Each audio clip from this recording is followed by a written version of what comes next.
Vincent Aboubakar en danger. À l'approche des qualifications pour la Coupe du Monde 2026, le Cameroun s'apprête à disputer 2 matchs cruciaux, le 19 mars contre l'Eswatini en Afrique du Sud, puis le 25 mars face à la Libye à Yaoundé.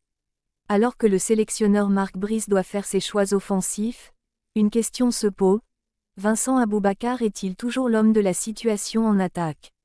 Un capitaine sous pression. Présent en sélection depuis plus d'une décennie, Vincent Aboubakar a souvent su faire la différence lors des grandes compétitions. Cette saison, avec Hatayspor en Turquie, il affiche 6 buts en 20 matchs, prouvant qu'il reste un attaquant efficace. Son apport en sélection est également indéniable, avec des buts décisifs en éliminatoire de la CAN 2025 contre la Namibie et le Zimbabwe.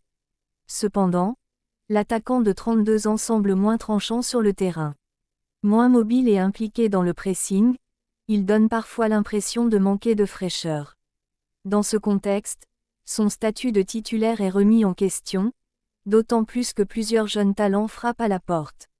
Des concurrents prêts à saisir leur chance. Franck Magri, qui retrouve la forme avec Toulouse, s'impose comme une alternative sérieuse. Auteur de 3 buts lors de ses 3 derniers matchs, il apporte vivacité et impact physique. De son côté, Dani Namasso, attaquant du FC Porto, est désormais sélectionnable et pourrait profiter de cette opportunité pour s'affirmer avec les Lions indomptables.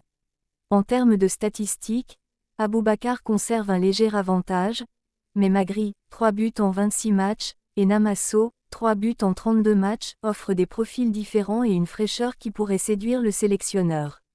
Une hiérarchie en pleine évolution. Derrière eux, d'autres attaquants se démarquent. Patrick Soko, auteur de 10 buts en 23 matchs avec Huesca, et Lionel Ateba, 8 buts en 16 matchs, témoignent de la richesse offensive du Cameroun. Toutefois, Soko est blessé, et Ateba ne semble pas encore dans les plans de Marc Brice.